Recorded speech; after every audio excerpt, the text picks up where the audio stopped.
Doctor of Chiropractic at the Rock Health and Wellness Center, and this is Life with Jason Clemmons, DC. We are live Wednesday, August 14th, first day of school in Lubbock, Texas, for a lot of kids. So we're here, we're live, we're on the radio at 98.7 Walk by Faith. We'll probably be on the Walk by Faith Facebook page here shortly, and we are live on all of our social media pages. And you guys want to watch those, you can watch them at the Rock Health and Wellness Centers on Facebook. You can go to @Health from the Rock and watch it on YouTube, or you can check us out on Dr. Jason Clemmons or Jason Clemmons DC, I think it is. I say that wrong every time, on X. So you guys had a great day. I hope you had a great day. We got a lot to cover tonight. We got into some things last night. We were talking about wellness. We're going to talk about wellness again tonight. We got an article I want to go over about cancer screenings. You're going to be really surprised at the answer to this, and it kind of goes along with everything else that we talk about. And then we're going to talk about some brain ideas for you as far as food and nutrition goes. And so we got a lot to cover tonight. But I like to talk at the first part of the show. I just like to talk about things that happened in the office today, conversations that I had in the office today that are super good, I think, for us all. And you guys, I mentioned last week about my memory stuff of that 1992 Texas football game, and that I had more conversations about it because that was the Wednesday group. That was last Wednesday that we talked about it, and we brought it on to the show. I think it was Wednesday or Thursday night of last week. We talked about it, and so this morning with those same people, that the guy that brought me the film, he and I sat and talked about it this morning for a little while, and then I have a psychologist that I take care of, and she got adjusted, and she said she'd been working with her patients on that same exact thing. And man, it was there's some deep stuff right there. There's some really, really deep stuff. And I wish if I could figure out how if I could figure out how to show it. I don't even know if I could get to it. I'm gonna have to cue that up for tomorrow and see if I can work on that, get it and show some of it. But the concept, and I text her just right before we started the show tonight. I text her and said, "Hey, what was that term that you used this morning?" It was negative something that she said. It's like something that happens to us when we're young that may or may not be proper. It may or may not be not real. It's definitely real, but we might have seen it in the wrong context.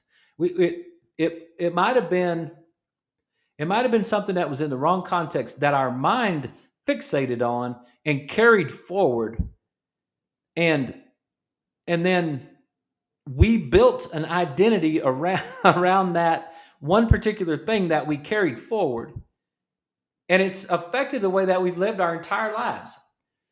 And I could tell you one of those things. And when we had this conversation this morning, both of those people, the psychologist and the guy that sent me the video, he's like, "Dude, you got to talk about that more on your show. That's a big deal. A lot of people are dealing with that." My psychologist told me that. She's like, "There's a lot of people out there that are dealing with that." And she said, "You really ought to talk about it." That's why I'm bringing it back up. I'm not trying to bring it back up to talk about the Texas game. And I'm just, the lesson in that for me is just been profound. It really has. And I'll give you, I know I drew this last week, but, and for you guys, but I just want to draw it again so that you see it and so that I can explain it about, and then we will get into the brain maker tonight. We will get into the article. I'm not going to spend the whole time on this, but I do want you to I want you to see what I was talking about and what I thought happened and I know that you guys on the radio, y'all can't see this, but um, this is what I thought happened. And I'm not going to draw the whole defense, but um, however, so what I'm drawing right here is what I thought happened. When you're the quarterback and you walk up to the line of scrimmage, the first thing that you do is you got to find the safeties. You got to look and find the safeties because you got to find out what coverage they're in. Is it one safety? Is it two safeties? Is it no safeties? What is the how many safeties do they have back there? And that's going to tell you where you're going to go with the football. You guys watch, and if you guys ever watch any football, y'all might get this. But that's what Tom Brady and you've heard Peyton Manning and all those guys and Omaha and all that stuff that they talk about at the line of scrimmage. That's what they're doing when they walk up there. My eyes would go to the safety, and if the safety was in the middle of the field, and Texas was playing a lot of one safety man to man in that game, and if that safety was in the middle of the field, then I knew what the coverage was. But if that safety started to walk over, and that's what he did, in my mind, the safety walked over like this. And whenever you run the option play, the quarterback is going to step back and he's going to attack the defensive end. And the offensive tackle is going to release and block the linebacker. All you old coaches watching this show, you'd be loving this thing right here, right? And then what we're going to do is we're going to pitch. We're going to pitch off the defensive end. If he comes and takes me, if not, then I'm going to keep the ball. And then we're going to block these guys out here. Well, in my brain, what happened was the safety walked over the top, and he was covering this guy. And then this linebacker blitzed.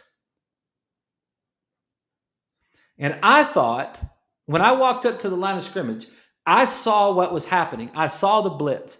And I thought to myself, if this inside receiver could just get this block, then all we got to do is get 4 yards. We're going to be out the gate right there. I'm going to pitch off of him, and then it's going to be a one-on-one because these two guys are going to block these guys, and then it's going to be a one-on-one out there with it's Bam Morrison versus the safety. I'll take that for 4 yards, and then we're going to be in great shape. And I thought, man, if we just could get that, then that will. So I ran the play. I ran the play into the blitz, knowing that I probably should have. What I should have done is I should have checked, and I should have come to the line of scrimmage. I should have seen the safety move over, and he's blitzing, and I should have checked. We would have called it. We would have called it probably 683. I think is what it was called. It's 583. No, 584 or 684 would have been the blitz check, which would have meant that I would have dropped back to pass. That we would block the blitzer. And we would block this, and this guy would run a quick out route, and there's no way that safety can cover that. This guy would run him off. This guy would run him off. I would throw the quick out route, and then we'd be out the gate. And if he breaks that tackle, we might score, but we're definitely going to get the first down. And so that's what I thought happened. Is I didn't check out to the pass play. I ran the run play, and I thought this guy missed his block. And I pitched off the end, and the linebacker came and tackled our guy in the backfield. And then that made it 4th down, and then we kicked a field goal, and we missed the field goal. Now, for 32 years, I have been disgusted with myself. 32 years, every time, negative cognition. That's what it's called, negative cognition. Cognition is the way that you think about something, and this is negative cognition, right? And it's exactly what it was. It's 100% right. And so I've been so disappointed in myself about why didn't you check into 684? Like, you saw the blitz. They didn't trick you. You saw the blitz. Why didn't you just check into 684 and just run to get the first down? Like, you knew what you were supposed to do, but you didn't do it. And and then you missed the field goal. And you know, if you would have hit Mookie on that quick out right there, Daryl Mitchell, he went and played in it, and he became like the all-star of wide receiver of the Canadian Football League. Played like 11 years, I think, in the Canadian Football League. Was an all-star multiple years and all that stuff. If I would just he ran like a 4.3 40-yard dash. If I would have just thrown the ball to Daryl in the flat, why didn't you do that? Like, and then everything that's been like so many things that went on after that, I would do the same thing. I'd be like, you were supposed to make that phone call when you didn't. Somebody called you and you didn't return that phone call. It's just like in 92 when you didn't check out of that blitz. You could have won the game. You had a chance to win the game. First time I ever met Coach Dykes and Coach Winder, I told him in the very first day I met Coach Winder, I said, "Hey, if I ever get a chance, we'll beat Texas." And then the night before the Texas game, we were walking out of our team meeting, and I looked at Coach Winder, and he said, "What?" And I said, "The first time I ever met you, I told you if I had anything to do with it, we'd beat Texas." And he said, uh, and he said, "Well, you got a lot to do with it." That was my pregame speech right beforehand, and so that every time I've done something in since then, every single time that I've done something that I can't that I knew I was supposed to do it, but I didn't do it. I just reinforced that same feeling that I had about myself about that game and that day. And I used that day as kind of a litmus test. I used that play because I was like, man, we'd have got the first down right there, we might have scored a touchdown. It might have changed the whole game, and I might have done what I said I was going to do by beating Texas. And it's disgusting. It's disgusting for me for all these years. Okay? And I'm telling you, I don't think I'm alone. I really don't think I'm alone when it comes to this deal. I think there's a lot of us out there. And I think there's a lot of us out there that something happened to us when this is October, this is Halloween of 1992. I had just turned 22 years old. I was 22 years old, and I ran a play in a football game that didn't make a first down. I know how silly that sounds when you're 53 years old and you say it out loud, but I ran a play in a football game and didn't make a first down, and that play has run through my head, and the disappointment of running through that play has run through my head for 32 years. Multiple times. I've reinforced it. Now, let me tell you what actually happened. Let me actually show you. Let me show you what actually happened. What actually happened was we were not setting in a 4 wide receiver set. We were in a bunched 2 wide receiver set.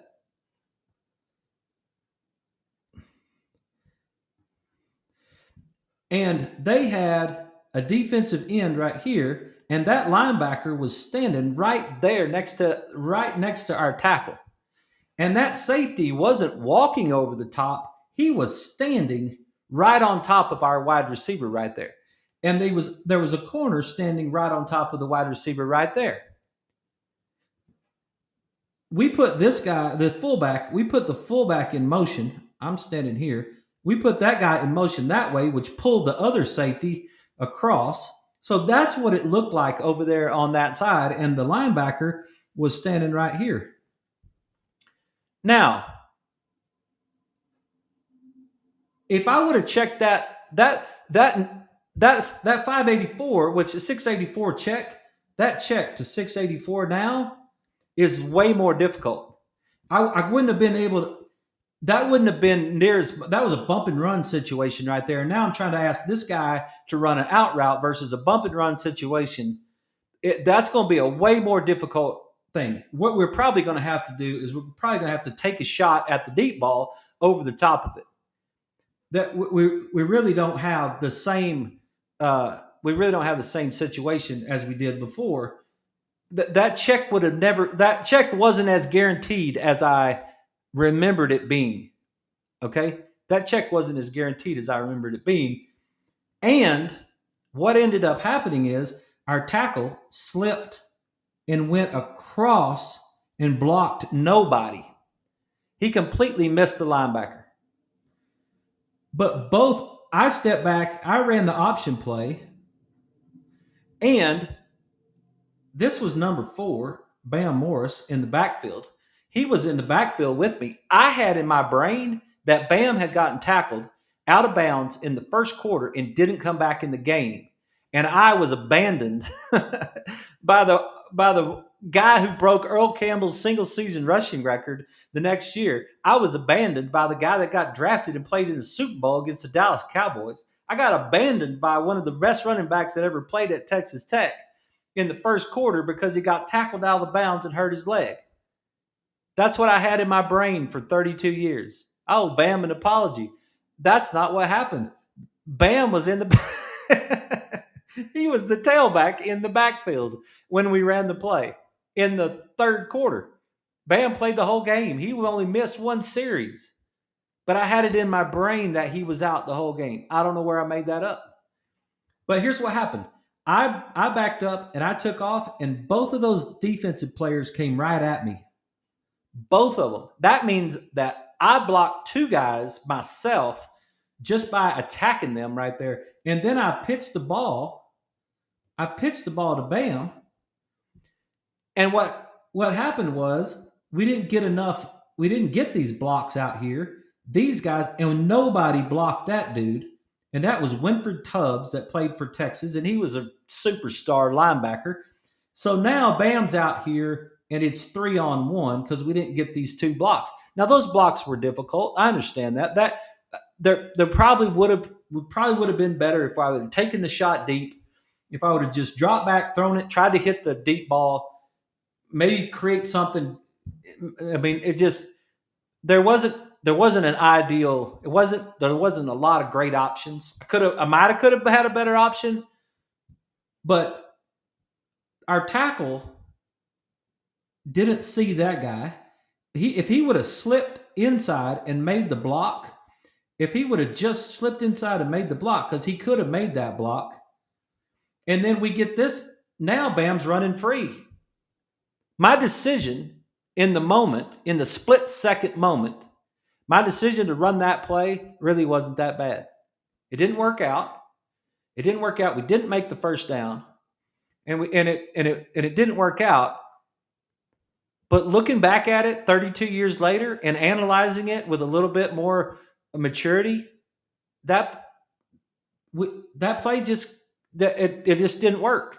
We tried it. It was a little tough. We didn't get the blocks, but it wasn't. And that's a difficult block to get when you got a press man like that. If you don't run him off and he comes back and peels back, if he sees it too quick, whatever, that's a tough deal. And then that's a kind of a tough block for that tackle. I'm not blaming any of those guys. I'm just simply saying that my decision to run that play wasn't based on some sort of character flaw that I had in the game that carried itself forward. It's not what happened. And after we ran that play, we made the field goal.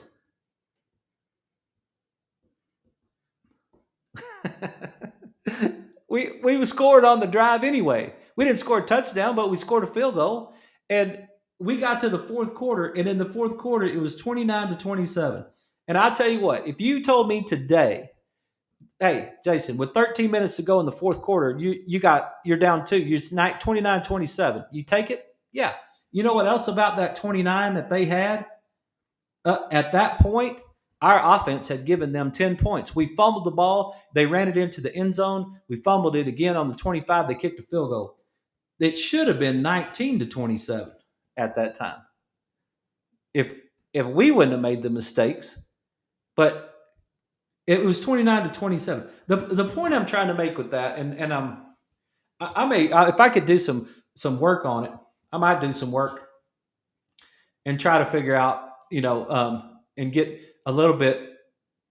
Um, hang on, I might do some work and try to figure out how um, to share that information a little bit better with everybody. The factual things that actually happened and the things that I made up in my head that happened changed, have altered the function of my life over the last 32 years. And Leslie told me something. She said, a lot of people don't have a film they can go back at and look. They don't have a film they can go back and look at and see if what actually really did happen. All those times that I said, how come you didn't do what you were supposed to do? Just like in the 92 Texas game, why didn't you do that? All those times that I said that to myself over the last 30 years was made up in my head. I made up something in my head. I don't know how I did it. I do not know how I made that up in my head. And I know maybe it's like, well, this boy's got some brain damage or something, but I don't think so. I don't think I'm that different than a lot of people. I don't think that I'm all that different than you guys are.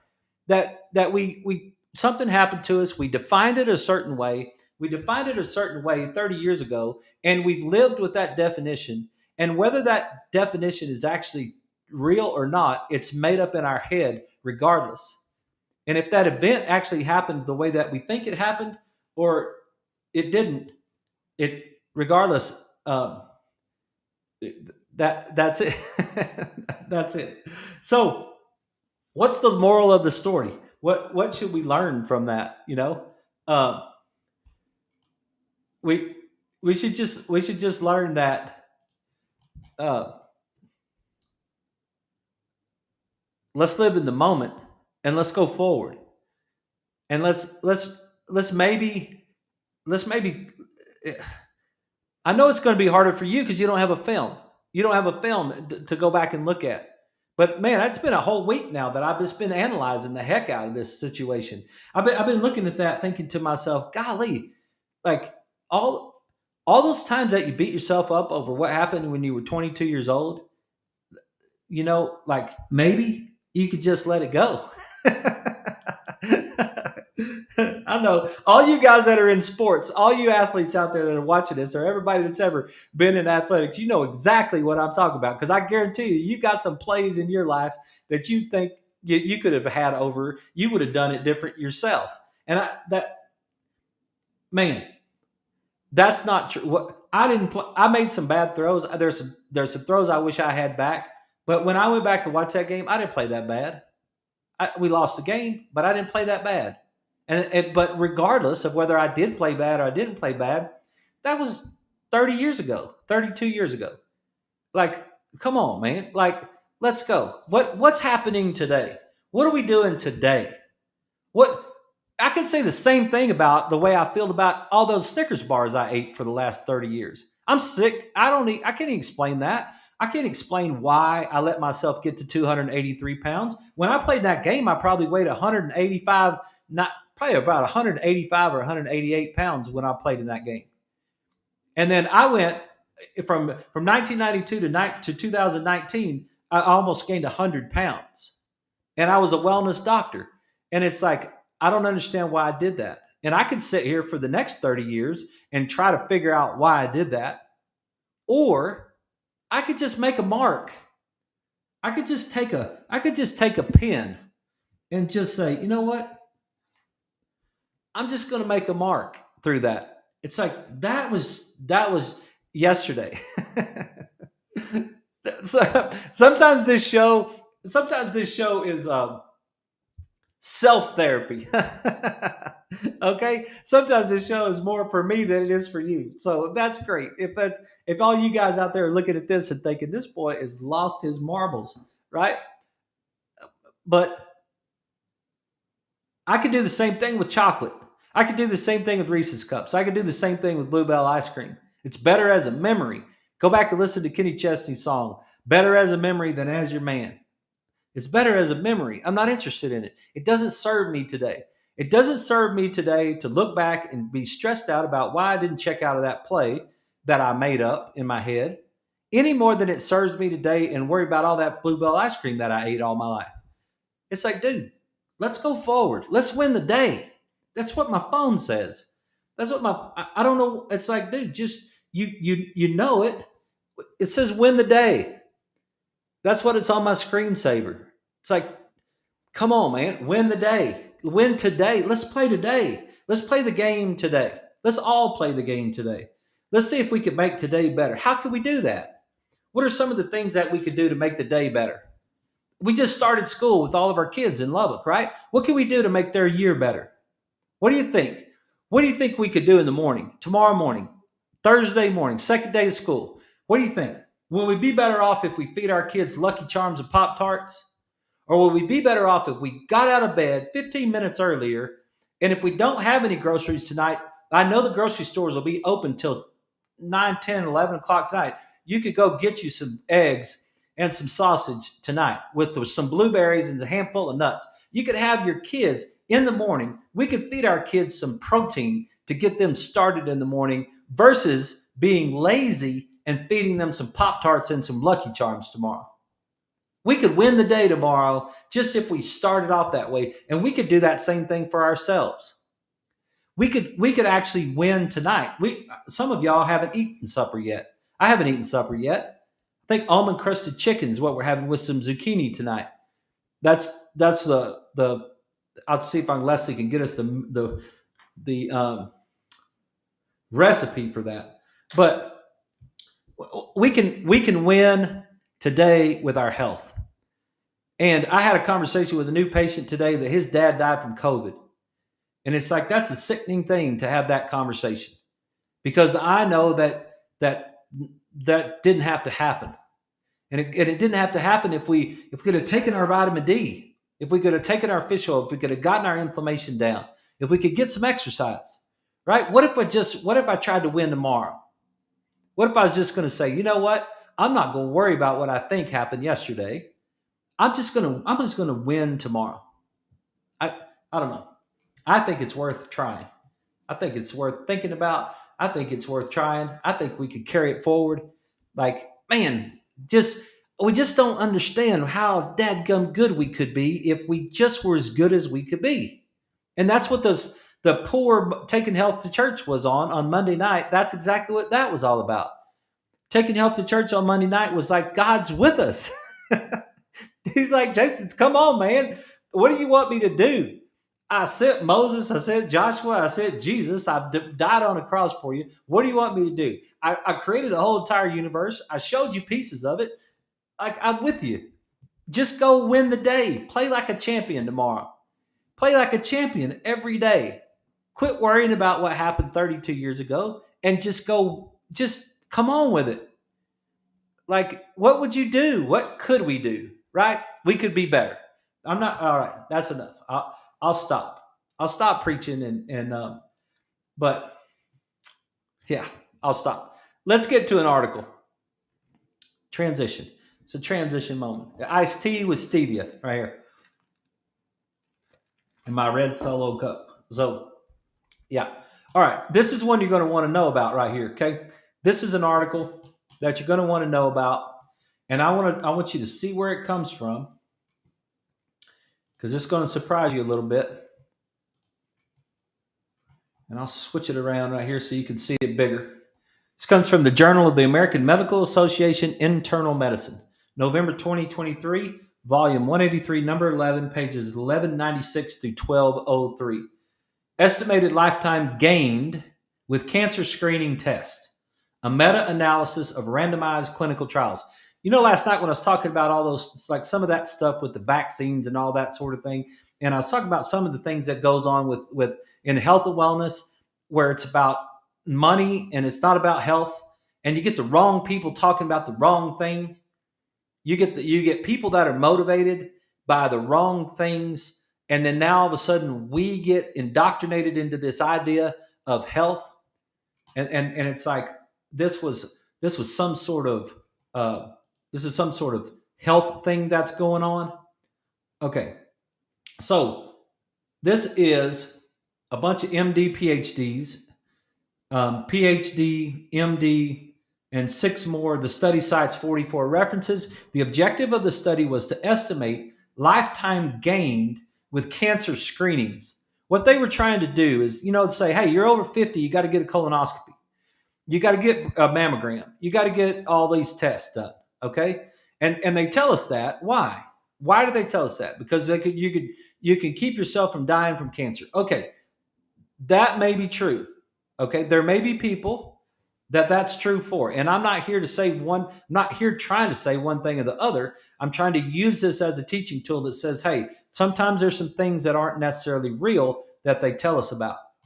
So, a systematic review of meta-analysis of randomized clinical trials with more than 9 years of follow-up reporting all-cause mortality and estimated lifetime gained for 6 commonly used cancer screening tests compared screening with no screening. It involves 2,111,000 subjects.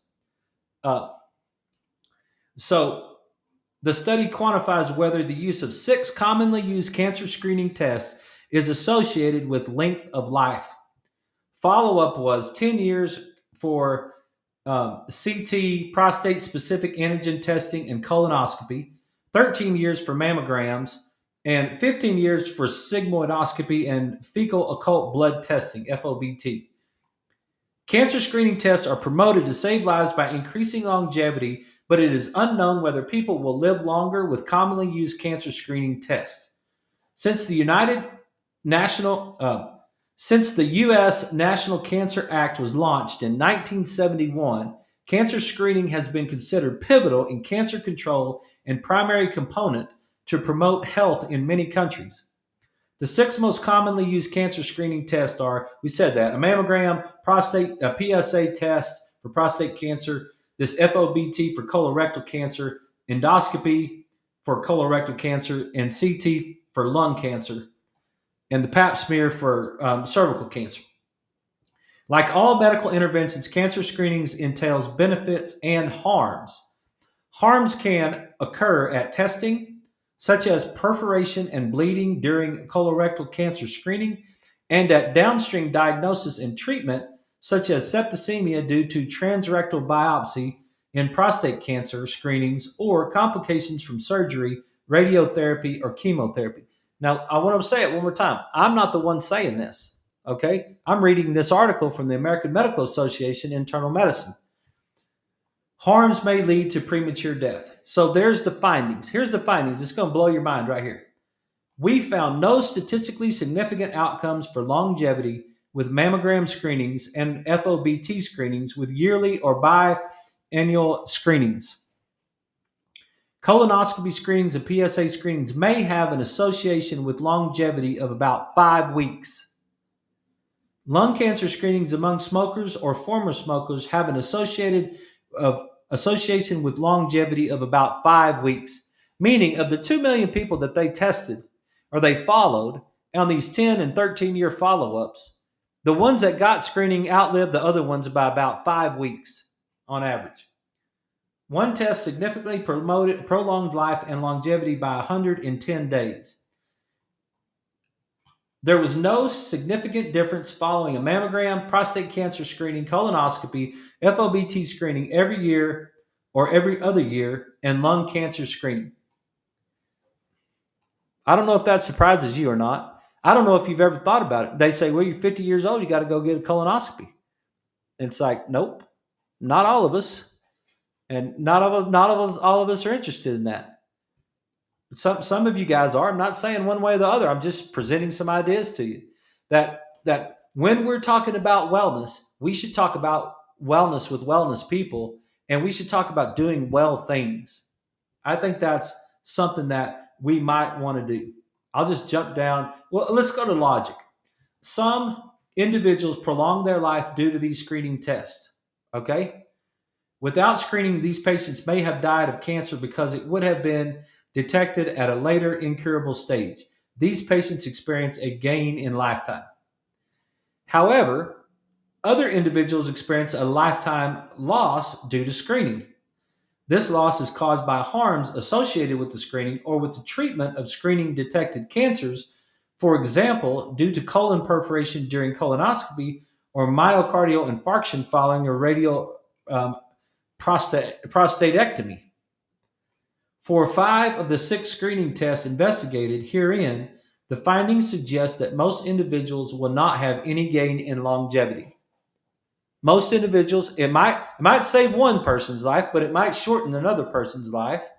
And what they're saying is that it's not necessarily going to get that longevity. Now, how much money is being made from all that stuff?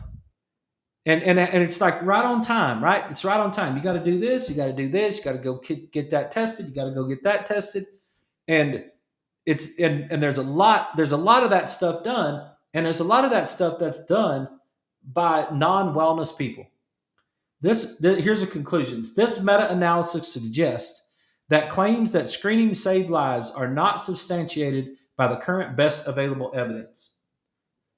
Based on observed relative risk for all-cause mortality and the reported follow-up time in the trials, the only screening test that significantly increased longevity was a sigmoidoscopy by 110 days.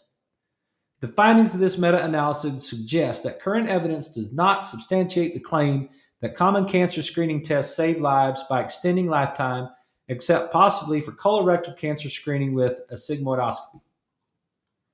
So, I thought that was interesting. And I want you to see it one more time, just so you can see it. It's right here at the top. Estimated lifetime gain with cancer screening test, a meta-analysis of randomized clinical trials, the Journal of the American Medical Association Internal Medicine. Now, I know the pushback is on this is going to be that, hey, I went and got a test and it saved my life. And maybe that's true. Maybe that's a true thing. Maybe if we go get a test, it might save our life. But it might not. And what these guys saying, I want you to see it one more time because I'm not making it up. The Journal of the American Medical Association Internal Medicine. Okay? This is an MD, PhD, an MD, a Master of Science, PhD, an MD, PhD, an MD, PhD, and 6 more. So they're the ones talking about it. Just want you to know about it, just so you can know about it. And that's it. So let's talk about things we can do, right? What are some of the things that we can do that that are good for us? And I just want to give us these are 5 things that Dr. Perlmutter, I just want to give us something positive that we can take with it. And one of them is feeding the microbiome. And I'm not going to spend much time, and we've already been kicked off the radio, so we don't have to worry about that. I've tried to reconnect to the radio about 4 times, and it kicked me off 4 times, so I just got to go on with the show. But this is chapter 8. This is the book Brain Maker by Dr. Perlmutter. And he's talking about, I just want to give you a couple of things to help with the microbiome. I'm frequently asked how long it takes to rehabilitate a dysfunctional or underperforming microbiome. Research shows that significant changes in the array of gut bacteria take place in as little as 6 days after instituting new dietary protocols, like the one I present in this chapter. But everyone is different. Your Brain Maker rehab will depend on the current state of your gut and how quickly you can fully commit to making changes. Now, the following are 6 essential keys to sustaining a healthy microbiome based on the latest science. So this is what I'm talking about. What Dr. Perlmutter is saying right here is that research shows that significant changes in the array of gut bacteria can take place in as little as 6 days. From the day we watched the video last Wednesday till today is 7 days. Like, we can make a change. You can make a change in your gut in 6 days. You can start winning the game today, and you can start seeing the benefits in a very short period of time. You can start to change the gut microbiome in a very short period of time. And I'm not going to go through the whole chapter. I'm just going to read the title of each one of the the paragraphs. Number one, choose foods rich in probiotics. Fermented foods provide probiotic bacteria. Evidence suggests that fermentation dates back over 7,000 years. And so you can get into some of those fermented foods. Now, um, you can go look. You can just. I'm not. I don't want to get detailed because I don't want to make it boring for you. But choose foods rich in probiotics. Okay, and fermented foods. That's number one. Number two, go low carb. Embrace high quality fat. Go complex carbs. Complex carbs. Asparagus, spinach leaves. Complex carbs. Get away from simple carbohydrates. Get away from biscuits and white bread and white sugar and white flour and those simple carbohydrates. Get away from those things and get into complex carbohydrates. And they'll be low carb if you get into those, the berries and the vegetables, and embrace high quality fat. Understand that whole testing, that thing that said fat made you fat was a lie. It doesn't. There's good quality fats that you can get into. That's number two. And this one part right here. He says, among many illuminating studies that have come out of the original Framingham study was one conducted in the mid 2000s by researchers at Boston University who analyzed the relationship between total cholesterol level and cognitive performance. They examined 789 men and 1,105 women, all of whom are free of dementia and stroke at the beginning of the study, and were followed for 16 to 18 years. Every 4 to 6 years, cognitive tests were done to evaluate features that are compromised in people with Alzheimer's disease. Features such as memory, learning, concept formation, concentration, attention, abstract reasoning, and organizational abilities. According to the study's report published in 2005, lower naturally occurring total cholesterol levels are associated with poor performance on cognitive measures. I'm going to say it again. Lower naturally occurring total cholesterol levels are associated with poor performance on cognitive measures, which placed high demand on abstract reasoning, attention, concentration, word fluency, and executive function. In other words, the people who had the highest cholesterol levels performed better on cognition tests than those with lower levels. Now, how many people are on statin drugs because they've been told that their cholesterol is too high?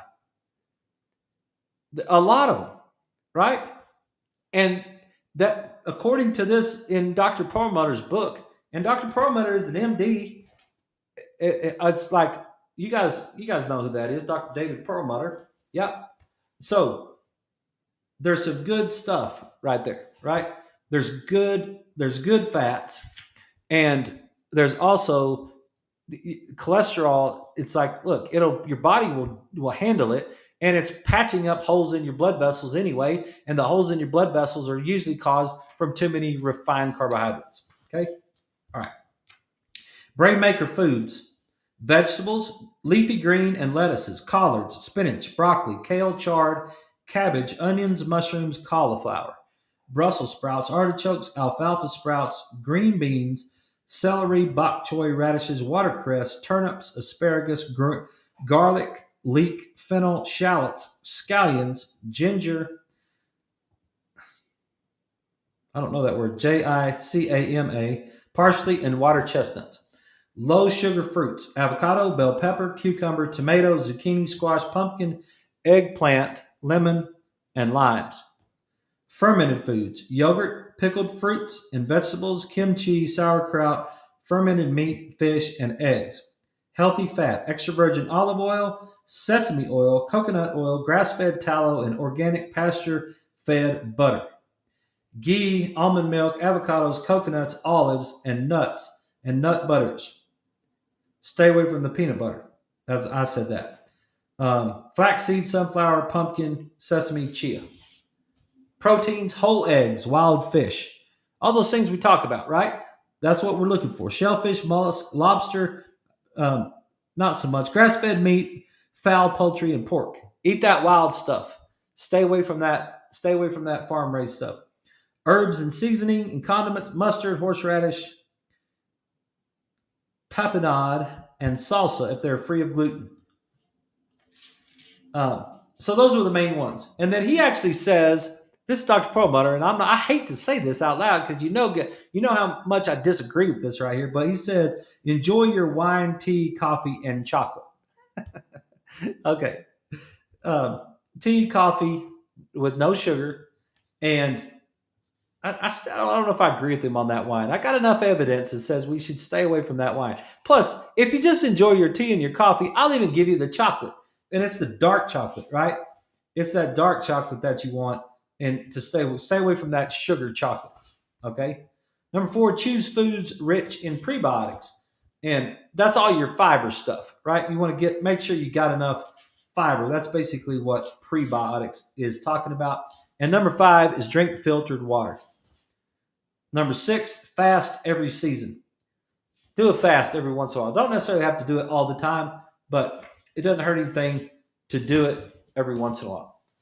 Those are some thoughts. If you guys want more information, you can get this book. It's called Brain Maker. It's by David Perlmutter. We've gone over it before on the show.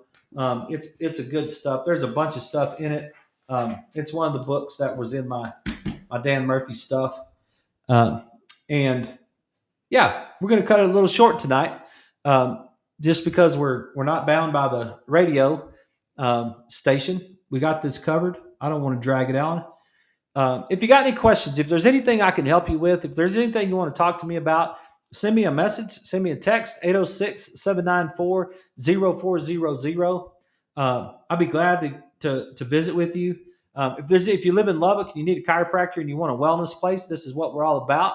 And if you're outside of Lubbock and you need somebody to help you with stuff, just let me know. Reach out to me, send me a message on Facebook, however you want to do that. And thank you guys for watching the show. I appreciate it. We'll be back tomorrow night at 6. Hopefully we'll have a bunch of good stuff that we can talk about, and we might even drop some football plays tomorrow night. Who knows? You guys have a great night. Thanks for watching this.